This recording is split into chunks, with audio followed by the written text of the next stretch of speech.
తొలి సినిమా రణంతో దర్శకుడిగా తనకంటూ ఓ ఐడెంటిటీని సంపాదించుకున్న అమ్మ రాజశేఖర్ ఆ తర్వాత తీసిన సినిమాలన్నీ పరాజయం పొందాయి.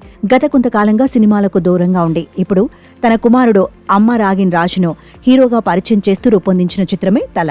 వ్యాలంటైన్స్ డే కానుకగా తెలుగు, తమిళ భాషల్లో ఆడియన్స్ ముందుకు వచ్చిన ఈ యాక్షన్ సెంటిమెంట్ చిత్రం అమ్మ సెంటిమెంట్ చుట్టూ కథ రాసుకున్న అమ్మ రాజశేఖర్ దానికి యాక్షన్, లవ్, సెంటిమెంట్, ఎమోషన్ను జోడించి తల తీశాడు. అయితే మెయిన్ పాయింట్ చుట్టూ అల్లుకున్న సన్నివేశాలు బలంగా లేకపోవడంతో పరమ రొటీన్ సినిమాగా తయారైంది. ప్రత్యేకించి విలన్ గ్యాంగ్ ఎంపిక మరీ వీక్గా ఉంది. ఇంద్రజ, రాజీవ్ కనకాల, అజయ్, సత్యం, రాజేష్, అవినాష్ వంటి ఆర్టిస్టులను ఎంపిక చేసుకుని కూడా వారికి తగిన పాత్రలు క్రియేట్ చేయడంలో ఫెయిల్ అయ్యాడు అమ్మ రాజశేఖర్. ప్రథమార్థం పరమ రొటీన్గా సాగి ఇంటర్వెల్ బ్లాక్ పర్వాలేదనిపించినా ద్వితీయార్థంను కూడా ఆకట్టుకునేలా మలచడంలో విఫలమయ్యాడు. హింస ఎక్కువగా ఉంటే చూస్తారనే భావం ఇటీవలి కాలంలో దర్శకుల మనసుల్లో బాగా నాటుకున్నట్లుంది. దానికి అమ్మ రాజశేఖర్ కూడా అతీతుడు కాదేమో అనిపిస్తుంది ఈ సినిమా చూసిన వారికి.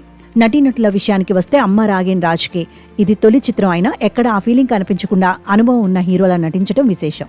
నటనలోనే కాదు, ఫైట్స్, పాటలు, ఎమోషన్స్ సీన్లలో కూడా మంచి భవిష్యత్తు ఉంటుందన్న నమ్మకాన్ని కలిగించాడు. హీరోయిన్ గురించి మాట్లాడకపోవడమే బెటర్. ఇక 16 హీరో రోహిత్కు, ఎస్తెర్కు ఇందులో మంచి పాత్రలు లభించాయి.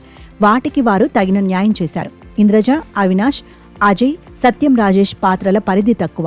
సాంకేతిక నిపుణుల విషయానికి వస్తే ధర్మతేజ అందించిన పాటలు సినిమాలో చూడటానికి ఓకే. అయితే అస్లాం, కేజీ అందించిన బ్యాక్గ్రౌండ్ మ్యూజిక్, శ్యామ్ కే నాయుడు ఫోటోగ్రఫీ సినిమాకు స్పెషల్ అట్రాక్షన్. నిర్మాణ విలువలు బాగున్నాయి. తల సినిమా గురించి చెప్పాల్సి వస్తే అమ్మ రాజశేఖర్ కమ్బ్యాక్కి ఇది తగిన చిత్రం కానే కాదు. రణం తీసిన దర్శకుడే దీనిని తీశాడు అన్న విషయం ఎప్పటికీ డైజెస్ట్ కాని అంశంగా మిగిలిపోతుంది.